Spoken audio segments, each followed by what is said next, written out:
So we're continuing in this excerpt from Al-Itqaan fi Ulum al-Qur'an by Imam As-Siyutiyy about the muhkam and the mutashabih, the explicit and the ambiguous of the Qur'an. Moving right along, getting closer to the end of this segment here, we have reached the quote of Ar-Raghib Al-Asbahani. Yani As-Siyutiyy quotes Ar-Raghib Al-Asbahani. He says, As-Siyutiyy says, may Allah have mercy on him, وقال الراغب في مفردات القرآن. Ar-Raghib said in his, or in Mufradatul Qur'an. So this book is a dictionary of Quranic words, yani words of the Qur'an. So it's not a tafsir in the sense of explaining the ayat of the Qur'an, ayah by ayah, surah by surah. Rather, it does have tafsir in it because it's a dictionary of Quranic words, but it's a dictionary. It will bring a word that's in the Quran and then define that word based on the different spots it's found in the Quran, as well as what it means in the language. It's such a beautiful book. I looked into it a few times, and I'm in love with this book. MashaAllah. May Allah have mercy on Ar-Raghib Al-Asbahani. So what did he say? Rahimahullah ta'ala. He said, الآيات عند اعتبار بعضها ببعض ثلاثة أضرب. The verses, when considered in relation to each other, are of three types. محكم على الإطلاق ومتشابه على الإطلاق, or محكم على الإطلاق ومتشابه على الإطلاق. That's actually how we read it there with kasra. محكم instead of محكم. It's valid محكم, but we read it محكم. محكم على الإطلاق ومتشابه على الإطلاق ومحكم من وجه ومتشابه من وجه.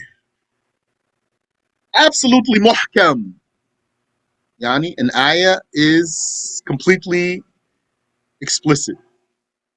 Absolutely mutashabih, it is completely ambiguous. And muhkam from one aspect and mutashabih from another. Explicit from one aspect, ambiguous from another aspect. That's what he says here. May Allah have mercy on him. But this quote that As-Siyutiyy pulls out, it doesn't elaborate on these first three here. فَالْمُتَشَابِهُ بِالْجُمْلَةِ ثَلَاثَةُ أَضْرُبٍ. Ar-Raghib said, rahimahullah, then the ambiguous in general is of three types. مُتَشَابِهٌ مِنْ جِهَةِ اللَّفْظِ فَقَطْ. Ambiguous from the perspective of wording only. He's going to explain. وَمِنْ جِهَةِ الْمَعْنَى فَقَطْ. And from the perspective of meaning only. وَمِنْ جِهَتِهِمَا. And from both perspectives. So he's saying, okay, we have something in the Qur'an. It is ambiguous or has ambiguity. Where is the ambiguity? He said, the ambiguity could be in the wording. Lafz means pronunciation. So we have wording here. Or the ambiguity could be in the meaning. And not the words. Sometimes words are clear word by word, but when you put them all together, you string them together in a sentence, then the sentence is not clear though. And ambiguous from both perspectives, wording and meaning. He says, فَالْأَوَّلُ ضَرْبَانِ, the first. That's ambiguity in the wording only. He says that's of two types. فالأول ضربان أحدهما يرجع إلى الألفاظ المفردة. One of those two types of what's ambiguous from the perspective of wording only relates to individual words or goes back to al-alfaz al-mufrada, individual words. إما من جهة الغرابة, and that's either due to rarity, al-gharaba, one might say strange words with the meaning of such as nahw al-ab, al-ab. There's a shad on that ba. وَيَزِفُونَ, and yazifun. What's going on there? We are now looking for the ambiguities. We're studying, Ar-Raghib Al-Asbahani wants to give us a deep dive into the various aspects of ambiguity. He's saying sometimes the ambiguity exists in single words. And that would be because of rarity. Like al-ab, you know the ayah in Surah Abas, وَفَاكِهَةً وَأَبًّا. Al-ab is the pasture. That's what the scholars of tafsir said. The pasture means where the animals eat. وَفَاكِهَةً وَأَبًّا. That's the ayah. The fakihah, the fruit, and or fruits, fakihah, fruits, and abba, and pasture. Fruits and pasture. What are those? The fruits, that's what the people eat. The pasture, that's the foliage that the animals eat. So that's the meaning. Where is the ambiguity there? That would become clear for you. According to Ar-Raghib Al-Asbahani, there's ambiguity there. Where is that ambiguity? That will become clear for you by the likes of what was reported about Abu Bakr As-Siddiq radiyallahu ta'ala anhu. He was asked about this saying of Allah, wa abba, which is the pasture or the herbage, the foliage. He didn't know. He said, I don't know. So it's not clear for him. And it's not clear for the one who was asking him also. So this one insisted. He told him, you don't know? You're Abu Bakr. So Abu Bakr said, what heaven would shade me, meaning be over me? What heaven would be over me? What heaven would shade me, and what earth would carry me? What earth could I stand upon if I were to say about the book of Allah that which I do not know? So it's not clear for Abu Bakr. So that's an example that Ar-Raghib Al-Asbahani gives of ambiguity in a single word due to the rarity of the word. And also yazifun. He offers the example of yazifun. That's a verb in Surah Al-Anbiya, ayah 94. When the idolaters returned from their festival, they found their idols broken. They then said, who did this to our gods? He is indeed a wrongdoer. So some of them answered, we heard a young man speaking against them. He is called Abraham. يقال له Ibrahim. So Allah says in Surah As-Saffat, Surah Al-Anbiya gives you the context. And Allah says in Surah As-Saffat, فَأَقْبَلُوا إِلَيْهِ يَزِفُّونَ. They came to him, yazifun, rushing. They said, did you do this? So that's the meaning. Ar-Raghib Al-Asbahani is saying, this word is gharib.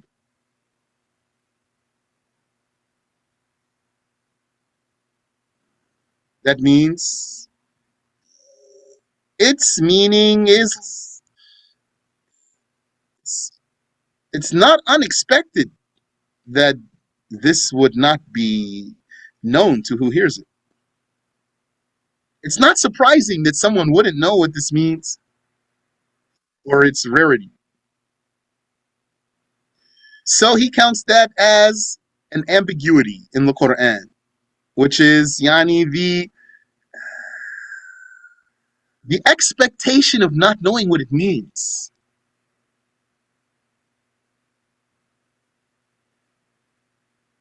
And he said, أو الاشتراك كاليد والعين. If your copy says something other than this, you can fix it like it is here. So what did Ar-Raghib Al-Asbahani say? He said, there is ambiguity from the perspective of wording, and this could relate to individual words, and that would be due to rarity of the word, or ishtirak, polysemy. This means a word having more than one meaning. The word has multiple meanings. And the way the Arabs express this is that they're saying multiple meanings share the same word. Multiple meanings share the same word. That's the ishtirak, the sharing. What is sharing the word yad? Many meanings. So we usually would say, like in English, you'd say, the word has more than one meaning. Or you could even say it in Arabic. هذه الكلمة لها أكثر من معنى. This word has more than one meaning. Or they say in Arabic sometimes, these meanings share one word, the same word. So that's what he's talking about. That's the meaning of polysemy here. The word having multiple meanings.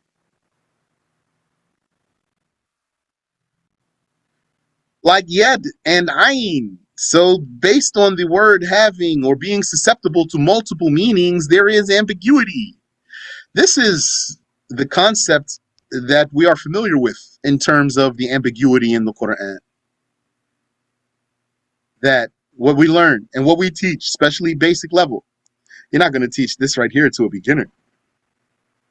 What we learn and what we teach on a basic level is the explicit is what has one meaning in the Arabic language, and the ambiguous is what is susceptible to more than one meaning.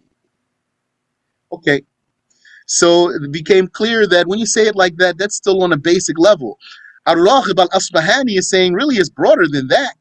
One meaning or more than one meaning. No, there could be ambiguity because it's expected that you won't even know what's the meaning.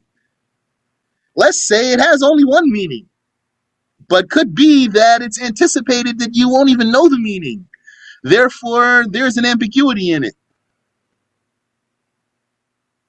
That's what he's saying. Such as yad and ayn, and these are known to you. And it's going to come back soon. We are closing in on the section about the attributes, and then we're going to see that As-Siyutiyy, he talked about the yad. Where is it?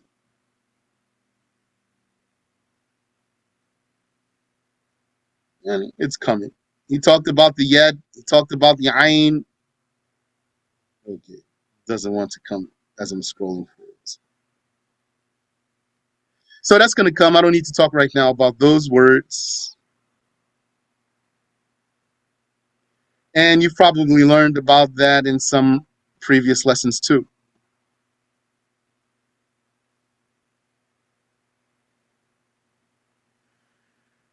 Then he goes on. He says the second. What's the second one? Second one is what's ambiguous from the perspective of meaning only, not from the perspective of its wording. Let's see. He said this relates to the composition of the sentence. What's ambiguous from the perspective of meaning and not wording relates to the composition of the sentence. He says that is of three types. A type that is due to conciseness of speech, yani summary. He's saying because an ayah has summarized expression, it becomes amongst what is mutashabih, because something of its meaning is hidden or potentially hidden. And he gives this example. نحو ضرب لاختصار الكلام. I think I forgot to read the Arabic here.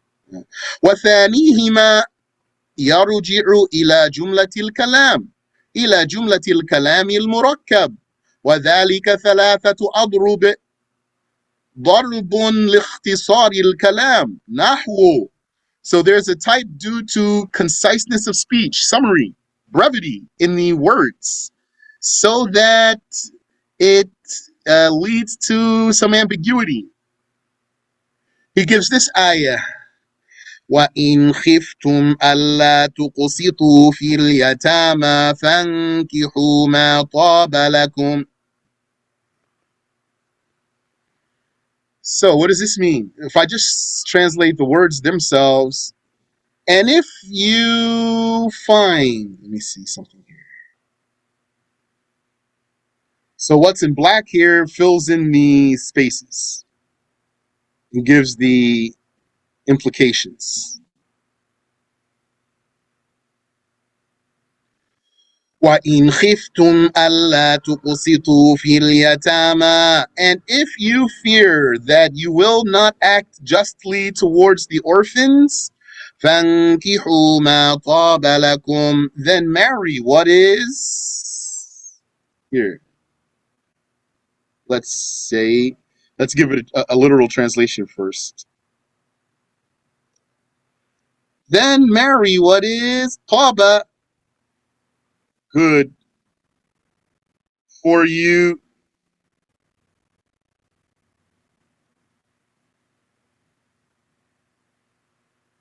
Okay. If you fear that you will not be just to the orphans, then marry what is lawful for good, is what is good for you. What? Huh? What does one have to do with the other? What does being fair to the orphans have to do with getting married? What does being fair to the orphans have to do with getting married? So there is summary in here. Therefore, according to Ar-Raghib Al-Asbahani, there is ambiguity in the ayah. The meaning is, وَإِنْ خِفْتُمْ. If you find that being a trustee of an orphan's money is burdensome, that's proven by the ayah before this one. This is Surah An-Nisa, ayah 3.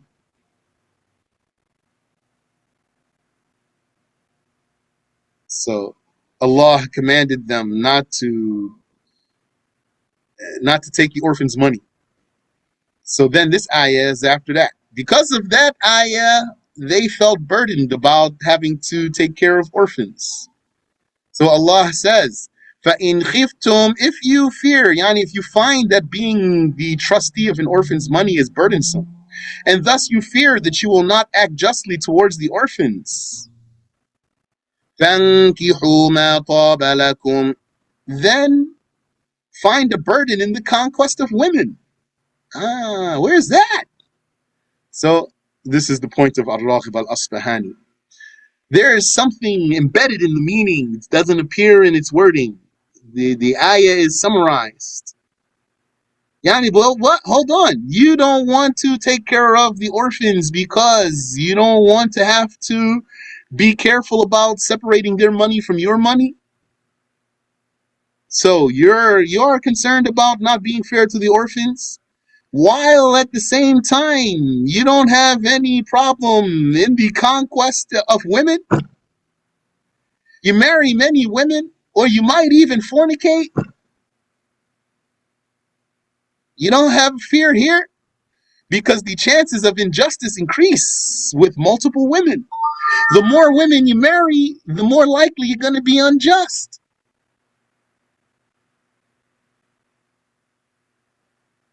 Then, if you are concerned there with the orphans, be concerned here with the women. فَانْكِحُوا مَا طَابَ لَكُمْ. So marry, inkihu, marry, ma, what? Meaning, who? Usually mass for what does not have a mind. What? Ma taba lakum, marry what? Yani marry who is taba lakum, good for you, and do not fornicate. Or fankihu ma taba lakum, marry what? Who is mature. Marry who is mature. That's another tafsir based on the word taba. To be good could mean to ripen, to reach a good state, that is. To be tayyib. Okay, I think I don't need this footnote anymore here. So according to Ar-Raghib Al-Asbahani, there is ambiguity in this ayah. And you're not going to really understand if you don't know. If you can understand Arabic and you have not taken the tafsir, and you take Surah Al-Baqarah and you read this ayah, you might not know what's being said here.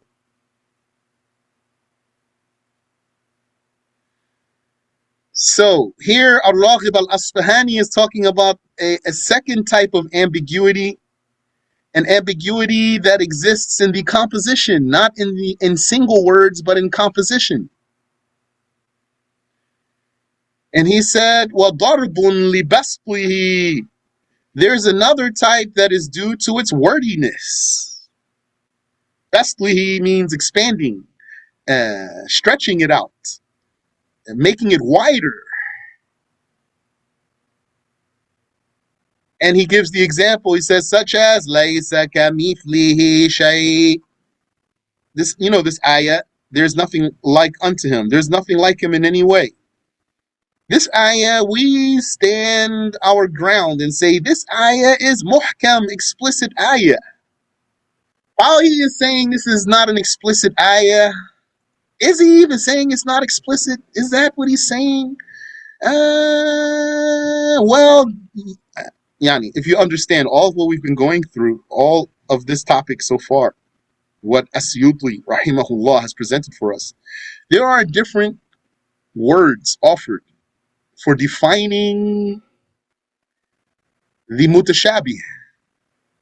And depending on the wording you choose to define it, its implications will vary. The implications of what that means will vary depending on how you choose to express the definition. So some say the mutashabih is that which is susceptible to more than one meaning. So if you take that definition, laysa kamithlihi shay' will fit there. I'm going to tell you now how, if you didn't know. But there's another way of defining muhkam, explicit, that which its intended meaning is obvious. That which its intended meaning is obvious, and the intended meaning of laysa kamithlihi shay' is indeed obvious. That's what I don't think Ar-Raghib Al-Asbahani disputes. I don't think he disputes that the intended meaning of the ayah is crystal clear. Rather, what he is doing, and he actually is saying so, he is investigating the composition. He's investigating the composition. Here, not the intended meaning in the end he is investigating the composition of the sentence. And based on that, including it under mutashabih. I have a footnote here.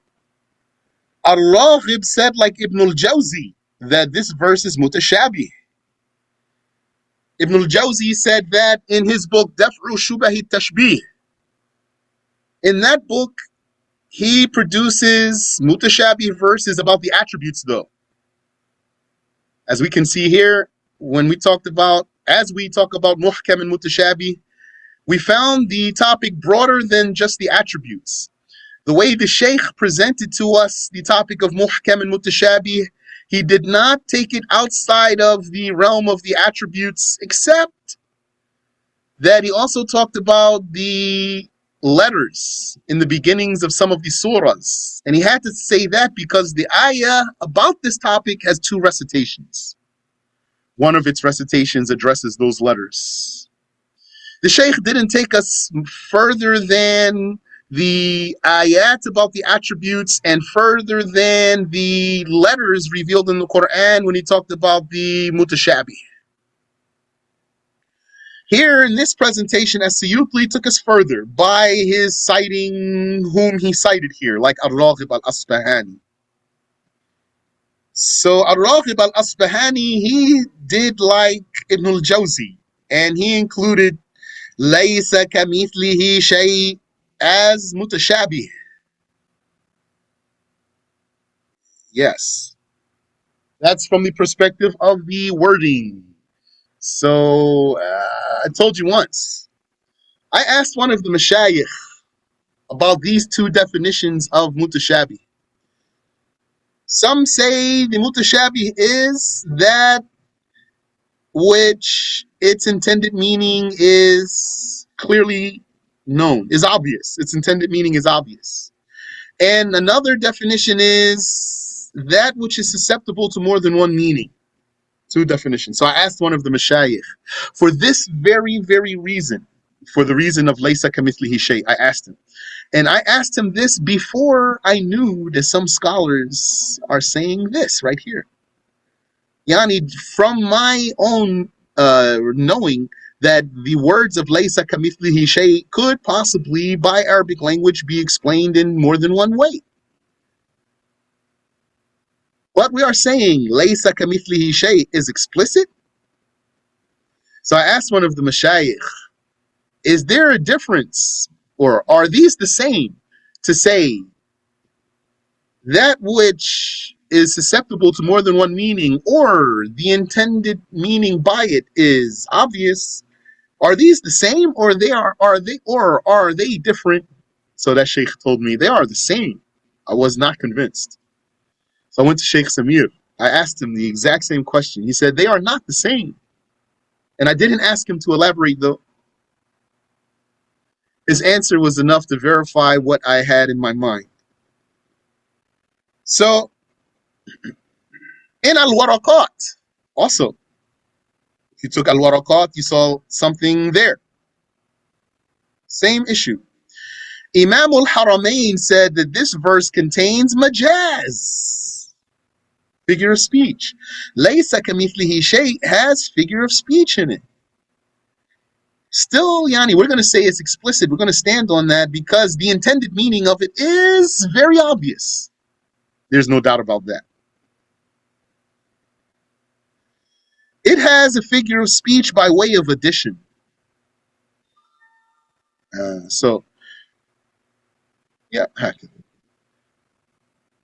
When Imam Al-Haramain said, figurative by addition is like the saying of Allah, laysa kamithlihi shay.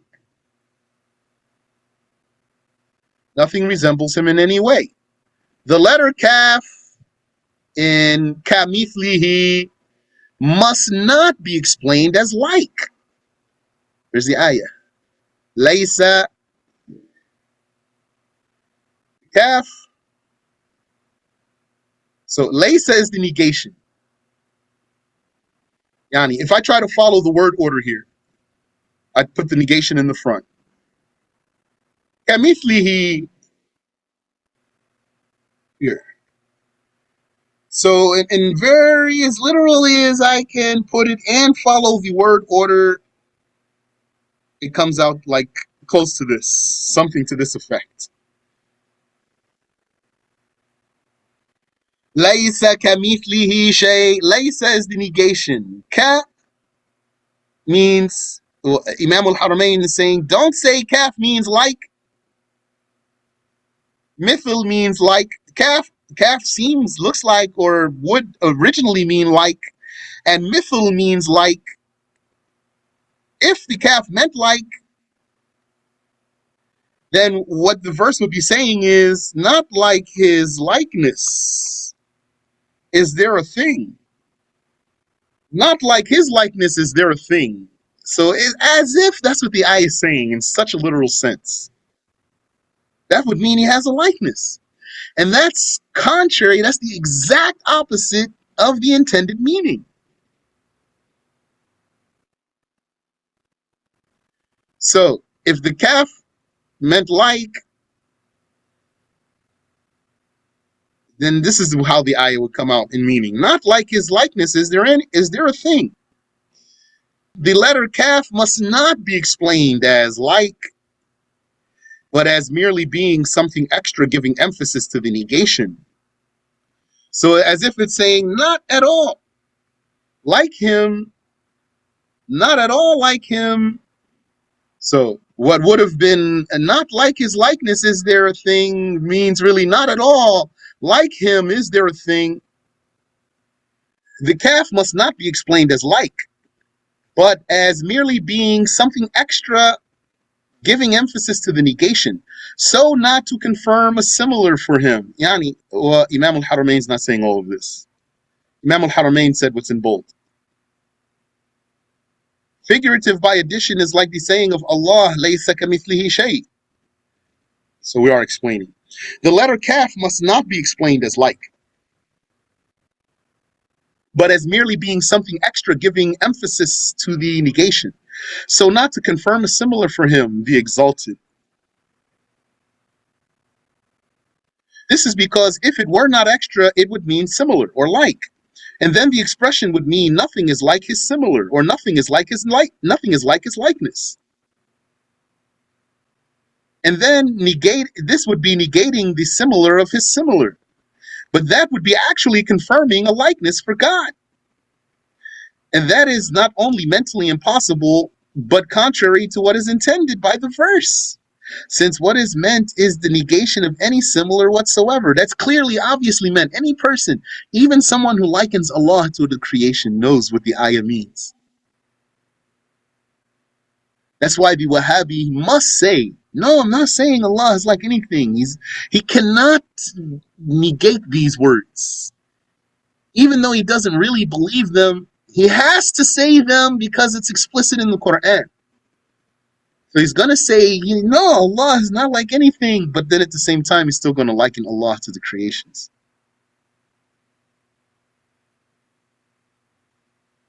Hence, the kaf is an addition with the purpose of emphasis. And then there's some more talk here. Let me not go further for now. There.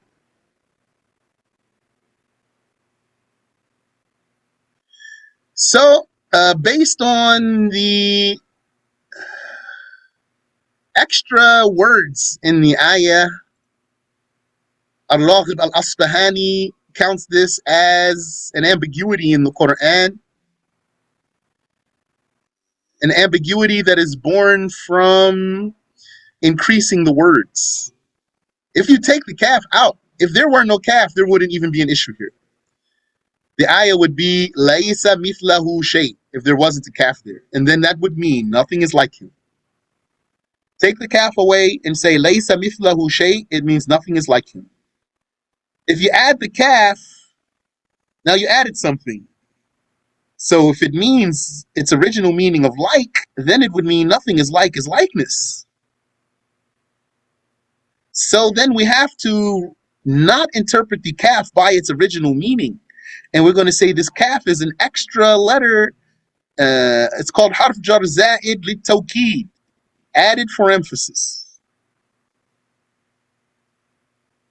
Ar-Raghib said, rahimahullah, لأنه لو قيل ليس كمثله شيء كان أظهر للسامع.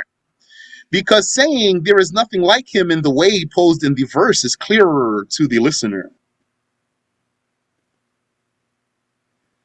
And then he says, there's a type, ضرب لنظم الكلام, a type due to the arrangement of the speech. A type that's due to how the words are arranged. What's this type? Here. Remember, he said,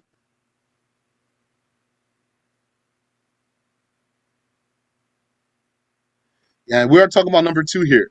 From the perspective of meaning, he said the ambiguous in general is of 3 types. Ambiguous from the perspective of wording only. Then he gave us some cases of single words like wa'abba and yad and ayn.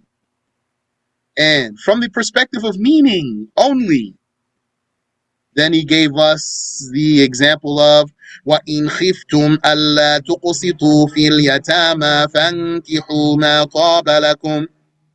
Yeah, if you look at all the words in the ayah, each word one by one is clear.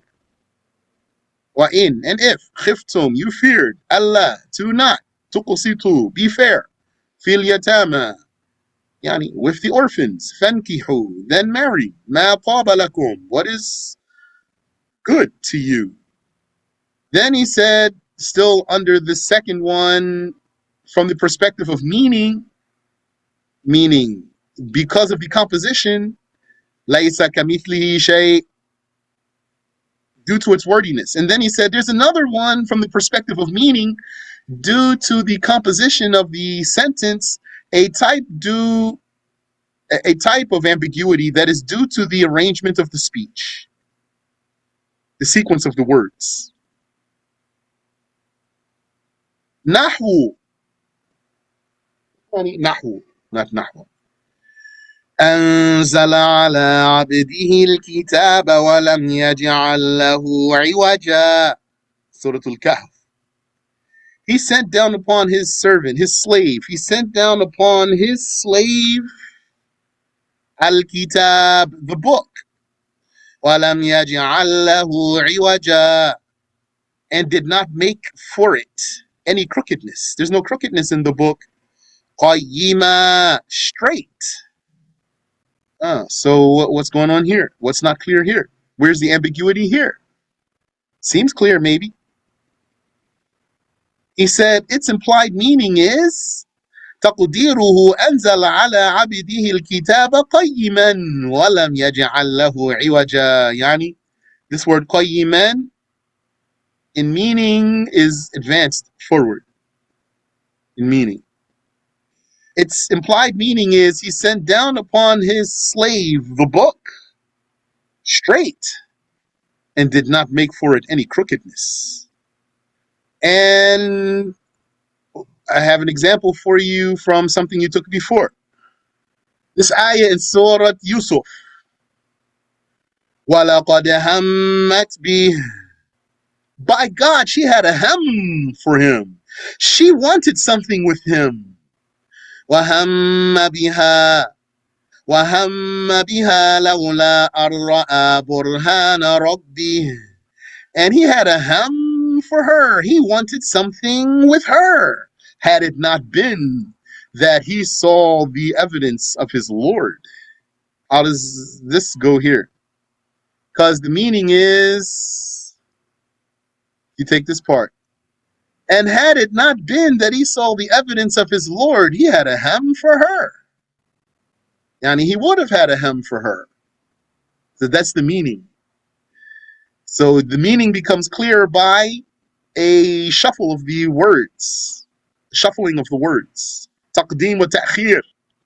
Not to mention here, yani, the point here is the order, the word order. But not to mention, this ayah has something else too. وَلَقَدْ هَمَّتْ بِهِ. She wanted something with him. Doesn't say what she wanted in the ayah. What did she want with him? It's known what she wanted, not from the words. It's known what she wanted from the story, from the context. The context makes us know what she wanted. So there's a potential lack of clarity there. But this is clear here as far as the context, if you know the story. If you only heard the words and didn't know the story, then you don't know what she wanted. Ham here means, hammat means aradat. She wanted. And if I wanted to translate it out here, I would say, by God, she wanted something with him. She wanted something with him, and he wanted something with her. What did he want with her? That's ambiguous. More ambiguous. The story itself doesn't clearly determine for us what it is that he wanted with her. So that's why some of them say, well, what it really means is if you were to take what's at the end and just advance it in front, then what it really means is, had it not been that he saw the evidence of his Lord, he wanted something with her. This means he didn't want anything to do with her. They say this means he didn't want anything to do with her because he saw the evidence of his Lord. And some say what he wanted with her was to push her away. But he saw the evidence of his Lord, that if you push her, she will say he assaulted me and then have him killed. So he refrained. I'm saying all of that to just drive home more the meaning of ambiguity in the Qur'an for you. Let me read this last part here, because it's easy. And then we'll stop there and continue the quote of Ar-Raghib Al-Asbahani. He said, may Allah have mercy on him, وَالْمُتَشَابِهُ مِنْ جِهَةِ الْمَعْنَى أَوْصَافُ اللَّهِ تَعَالَى وَأَوْصَافُ الْقِيَامَةِ. He said the ambiguous from the perspective of meaning also includes the attributes of Allah. Yes, the istiwa, wajh, and other things we will see. Exalted is He. وَأَوْصَافُ الْقِيَامَةِ, and the attributes of the Day of Judgment. Yes. Don't we say, for example, how will the deeds be weighed? Will the books of deeds be weighed in the pans? Will the deeds be turned into bodies and then those will be weighed in the pans?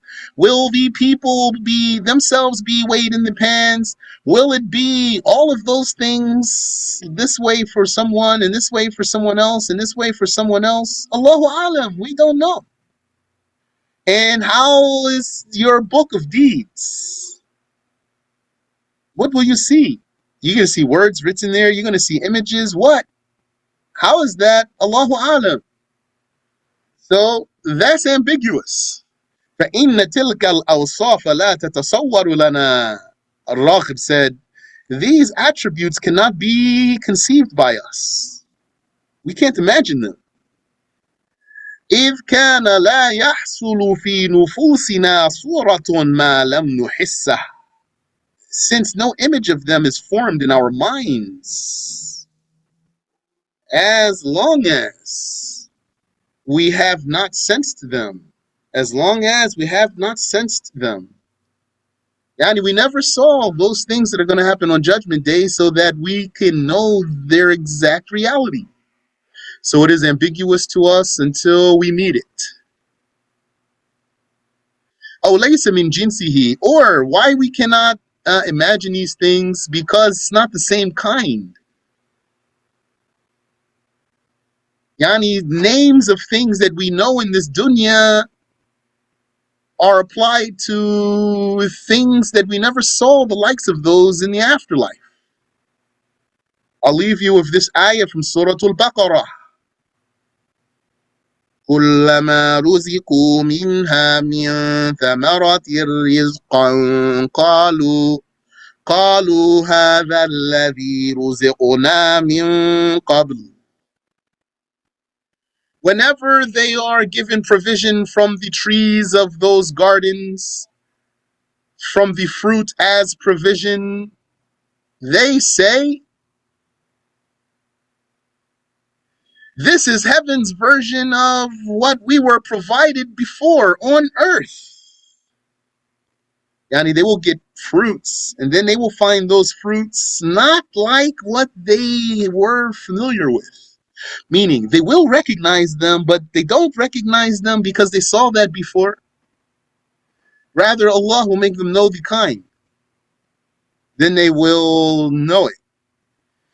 What if what if you saw a dog, you never saw this kind of dog before? You saw dogs, you saw a Great Dane, you saw a Chihuahua, you saw a Bulldog, they have different shapes, different sizes. And you saw a Collie, you saw a German Shepherd. What if you saw a dog, you never ever saw one like that before? You're going to know it's a dog though. And you'd say, what kind of dog is this? You're not familiar with that kind. Like that, they would be happy when they see heaven's version of those fruits. It's not going to be the same one. Wallahu a'lam.